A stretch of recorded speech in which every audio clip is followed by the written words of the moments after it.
성탄절기가 시작되면은 누가 떠오릅니까? 우리 아기 예수님, 그죠? 아기 예수님이 떠오르고요. 어머니 마리아가 떠오릅니다. 우리 옆에서 지켜봐주고 보호해주는 요셉이 생각나죠? 마리아를 통해서 하나님의 아들이 오신 이유를 시작하기 전에요. 우리는 주님의 몸된 교회에서 오늘 우리가 나와서 예배하잖아요. 예배하는 이유가 무엇인지를 생각해 보기를 원합니다. 우리가 주 이름에 모여서 이렇게 예배 드리잖아요. 예배하는 것은요, 나의 주인이, 내 삶의 주인이, 나의 목적이 하나님이시라는 고백의 표현입니다. 그리고 나의 삶을 온전히 주인이신 하나님께 맡긴다는 순종의 결과이기도 하죠. 그럼 하나님께 맡긴다는 삶은 어떤 것일까요? 과정을 하나님께 맡기고 결과에 대해서는요, 순종하는 것이죠. 하나님께 맡긴 삶의 결과는요, 결국은 모든 것이 합력하여 선을 이루시는 하나님의 뜻을 우리가 믿는 것입니다. 저와 여러분이 우리의 삶을 온전히 하나님께 맡기고 있는지요. 저는요, 이번 주일 설교를 이제 준비하면서 계속 이제 지난 주일 예배 끝날 때부터 이제 이 말씀을 좀 묵상하기 시작했거든요. 하면서 나의 삶이 하나님께 완전하게 맡기고 있지를 못하는구나 하는 것을 발견하게 되었습니다. 이제 우리가 교회를 시작한 지 딱 3년이 됐습니다. 다음 주일에 하면 이제 만 3년을 채우거든요.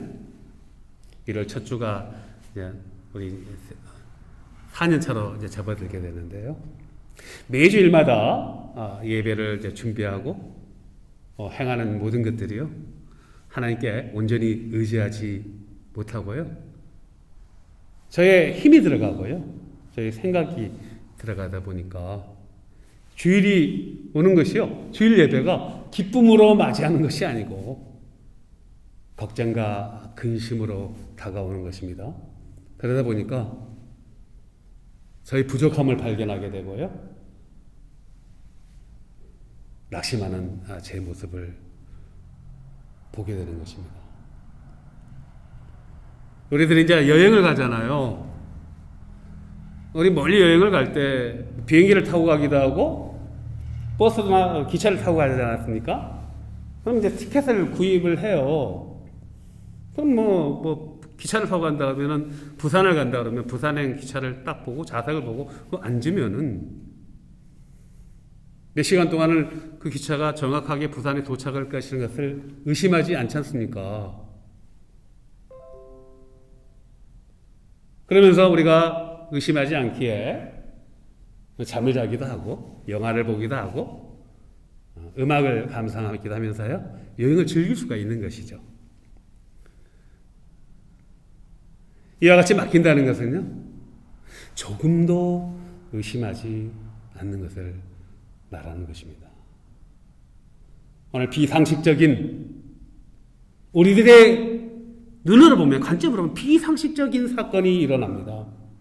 그러나 하나님의 뜻에 순종하였던 예수 그리스도의 어머니 마리아의 이야기를 먼저 기도로 시작하겠습니다. 아버지 하나님, 오늘 말씀 속에서 우리들의 상식을 내려놓고 하나님의 뜻을 볼 수 있게 성령 하나님 인도하여 주시옵소서. 예수님의 이름으로 기도하옵나이다. 갈릴리 나사렛이라는 동네가 있었습니다. 이 갈릴리 지역이요, 스불론 지파 땅이어가지고 아주 낙후된 지역이에요. 갈릴리 호수가 오른쪽에 있고요, 나사렛은 갈릴리 지역인데도요, 호수에서 한 몇십 킬로미터 떨어져 있거든요. 아주 가난한 동네입니다. 마리아라는 소녀가 살고 있었습니다. 막 하이틴에서 이제 처녀가 되는 이제 그런 상황이죠. 그녀에게는요 정혼자가 있어. 우리가 알다시피 정혼자가 있었잖아요. 어렸을 때 이 팔레스타인 지역에서는 어렸을 때 미리 배우자를 정해요. 요셉이라는 정혼자가 있었는데, 그런데 어느 날 정확하게 지난주에 우리가 사가랴의 기도를 했거든요. 제사장 사가랴의 아내가 나이가 들어가니 임신할 수가 없어요. 그런데 가브리엘 천사가 사가랴를 찾아왔어요. 내 아내 엘리자벳의 잉태를 하리라. 기쁜 소식을 전해주지 않습니까? 그 기쁜 소식을 전해준 가브리엘 천사가 이번에는 나사렛 동네에 마리아를 찾아왔습니다. 그녀에게요, 가브리엘 천사가요, 깜짝 놀랄 정말 정찬동지와 같은 소식을 전하는 거예요. 오늘 본문 28절 한번 띄워주세요. 28절과 29절. 뭐라고 말합니까? 은혜를 받은 자여 평안할지어다. 주께서 너와 함께 계시도다. 은혜를 받은 자라고 말합니다. 주께서 너와 함께 하시도다. 이 말씀의 의미는요, 여기 번역을 해요. 이 은혜를 입을 자가 아니라 은혜를 받은 자라는 것이에요, 천사가. 20년 전에 팔레스타인에 살고 있던 유대인들은요, 아이를 임신하려면은 3명의 동역자가 있어야 된다고 생각을 했어요. 첫째 누가 있어야 돼요? 어머니가 있어야 되죠? 아버지가 있어야 되잖아요, 생물학적으로. 그리고 가장 중요한 성령님이 있어야 된다. 성령님께서 결과를 만들어 주신다. 이렇게 믿었어요, 유대인들은. 우리나라는 지금 그렇게 생각하지 않죠. 우리 어머니, 할머니들은 어떻게 했어요? 삼신 할머니께 아이를 낳게 해달라고 기원하고 그랬었잖아요. 내용은 다르지만은. 그러니까 결혼한 여자에게 은혜를 받을 자요, 은혜를 받은 자요, 이 말은요 정말 엄청난 축복의 소식이에요. 예나 지금이나 여자가 결혼을 하였는데 임신을 한다는 것은 큰 축복 중에 하나지 않습니까? 그런데 오늘 마리아는요, 천사가 찾아와서 은혜를 받을 자여 그랬으면 놀라지 않았을 거예요. 은혜를 입은 자여, 주께서 너와 함께 하신다고 말하는 것입니다. 마리아가 혼란스럽습니다. 29절에서 처녀가 듣고 놀라 이런 인사가 어찌함인가 생각하며 의아해하는 것입니다. 마리아의 혼란스러운 모습을 본 가브리엘 천사가요, 부연해서 설명을 하는 것이죠. 마리아야, 무서워하지 말아라. 네가 하나님의 은혜를 입었느니라. 보라, 잉태하여 아들을 낳을 것이다. 이름을 예수라 하라. 주전 700년 전에 이사야 선지자가 활약을 했었어요. 이사야 선지자가 이사야서에 보면은요, 7장 14절에서 이런 예언을 했습니다. 보라, 처녀가 잉태하여 아들을 낳을 것이요, 그 이름을 임마누엘이라 하라. 임마누엘이 뭐예요? 나의 하나님이 우리와 함께 하시다. 그 예언자의 예언서에 나오는 그 처녀의 주인공이 너야. 너란다. 마리아의 심정으로 한번 들어가 볼까요? 처녀가 임신을 하였다. 아이 아버지가 누구냐? 아직 정혼이라는 것은 지금 우리가 생각하는 약혼하고 개념이 달라요.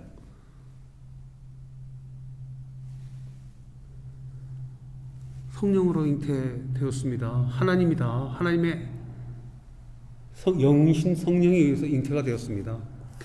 상식적이지 않은 상황입니다.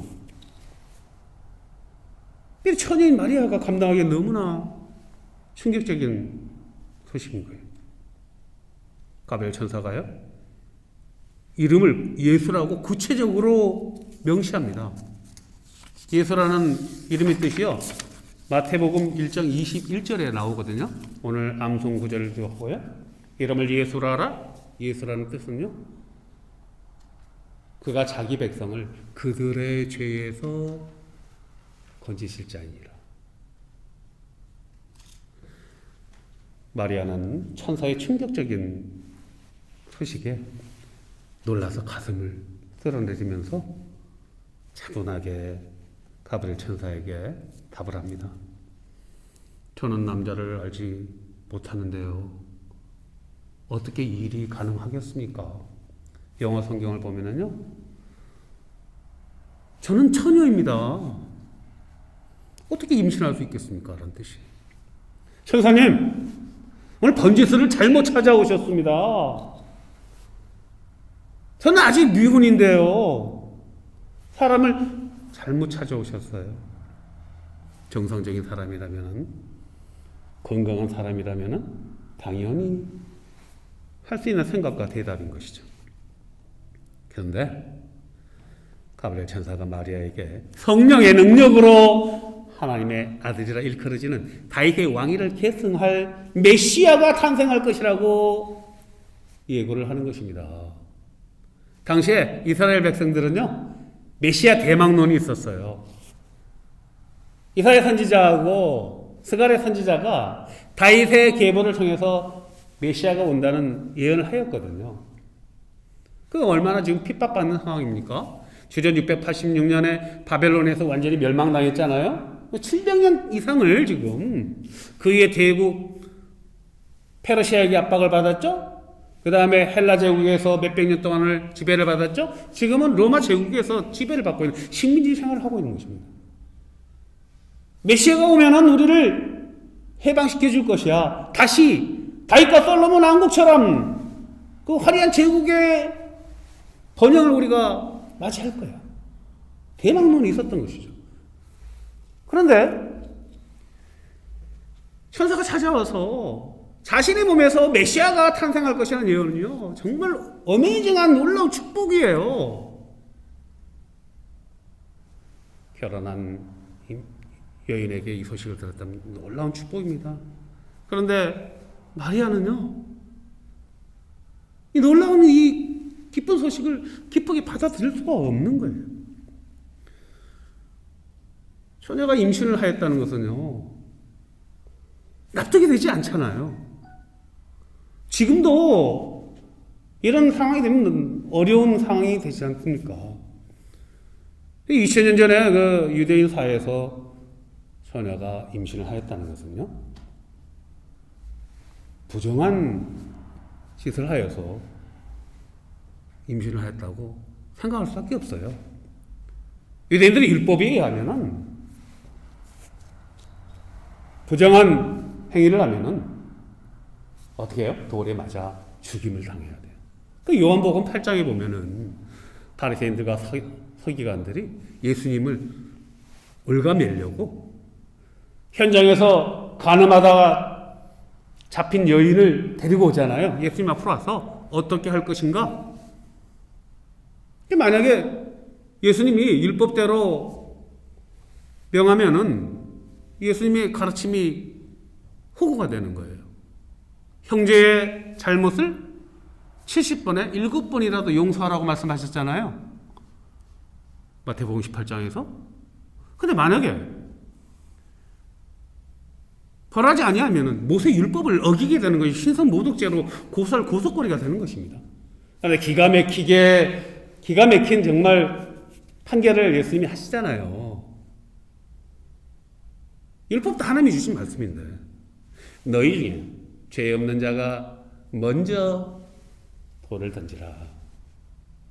그 말에 양심의 가책을 받은 사람들이 하나둘씩 떠나갔다고 성경은 기록하고 있습니다.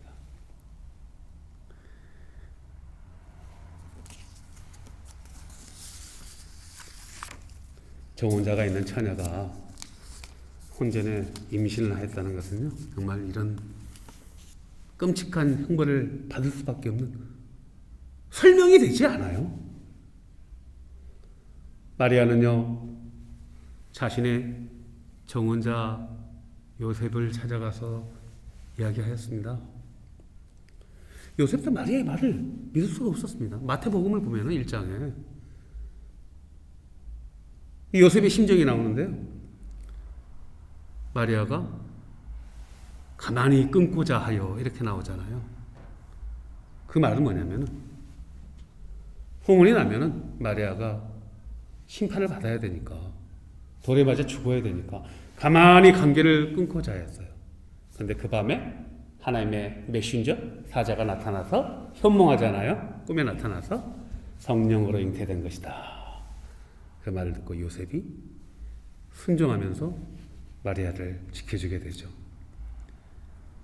가브리엘 천사는 마리아의 친척 엘리사벳이 내 친척 엘리사벳도 노령인데 아이를 낳을 수가 없는 그런 나이가 많으신 상황인데도 나이가 많은 상황인데도 임신을 하였지 않느냐 이렇게 말을 이어갑니다. 그렇지만 그 말이 마리아에게는 위로가 되지 않죠. 천사님 이건 케이스가 완전히 다르잖아요.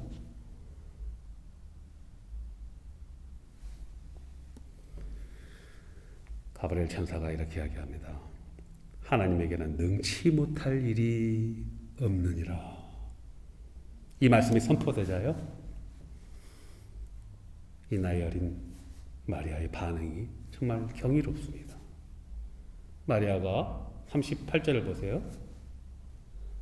마리아가 이르되 따라 읽습니다. 마리아가 이르되 주의 여정이오니 말씀대로 내게 이루어지이다. 저와 여러분은 이렇게 순종할 수 있을까요? 하나님의 뜻에 순종한 마리아 이야기를 준비하면서 우리 교회를 세우신 하나님의 뜻을 생각해 보았는데요. 하나님이 저를 늦은 나이에 목사로 부르지 않았다면 개척교회를 이렇게 시작하면서 노심초사하지 않아도 되었을 것입니다. 또 경제적으로도 조금 더 넉넉한 생활을 할지도 모르겠고요. 지금도 제 우리 딸이 있지만 제인이 있지만은 그 수능 볼 때 수능이 미국에서는 SAT죠. 한번 학원 한번 보내지 못한 것이 항상 마음에 걸리거든요. 혹자는 누구에게 혹자들은 저에게 이렇게 얘기해요. 누가 목사가 되라고 했습니까? 목사가 되면 또 교회를 꼭 개척해야 됩니까? 우리 교우님들도 힘들게 LA와 레이크 포레스트에서요. 40km가 넘어요. 킬로미터 따위. 주일마다 25마일 그 되는 거리를 오고 가면서요. 얼마나 힘드세요. 가까운 교회도 많은데 그것도 멀리 떨어져 있는 그 힘들다는 개척교회를 섬기는 저와 교우들에게 주님의 큰 위로와 상급이 임하실 줄로 축복합니다. 후일요? 하나님이 주신 특별한 큰 은총이었구나. 간증하면서 감사하며 고백하는 저와 여러분이 될 줄로 믿습니다. 본문에 나오는 마리아의 경우와 같이 종종 우리들의 삶에는요, 전혀 상상할 수도 없는, 원하지 않는, 우리가 하기 싫은, 우리가 가기 어려운 길로 우리를 부르시고 결단을 요구할 때가 있습니다. 하나님이요. 예를 들어서 하나님이 오늘 밤 꿈에 천사를 보내서 저에게 명령을 하는 거예요. 야, 정 목사, 너 정리하고 이제 아프리카 어디 지역으로 선교 나가.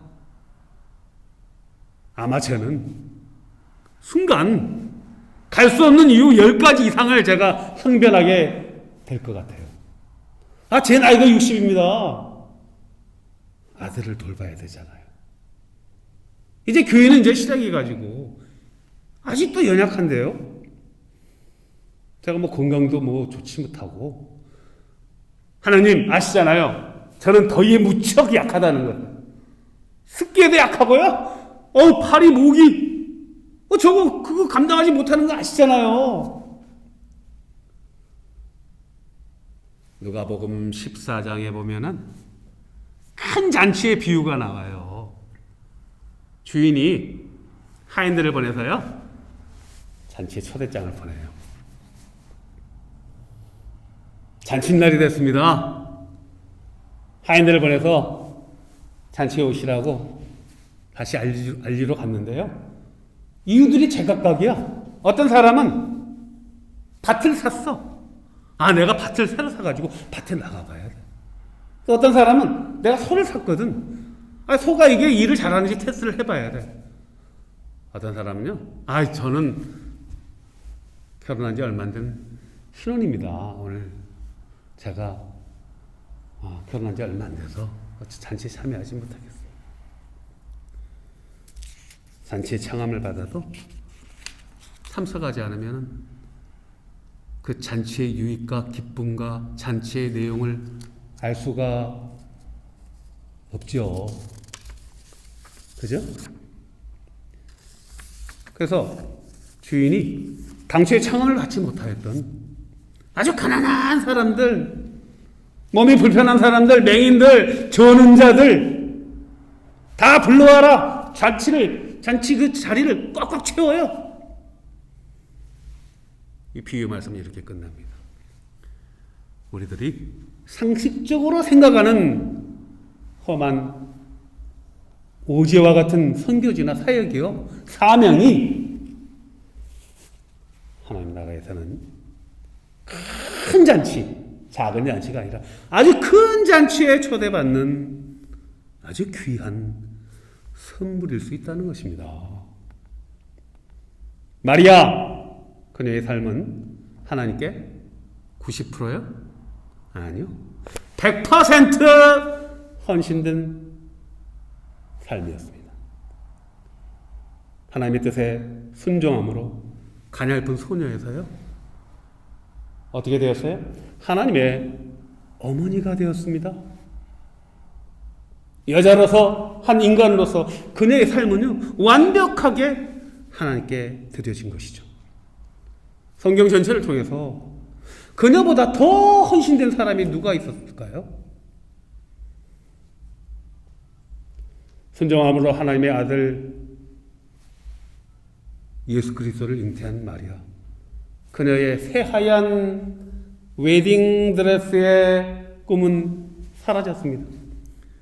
옛날 가수 중에 웨딩드레스라는 노래가 있어요. 당신의 웨딩드레스는 정말 아름다웠소.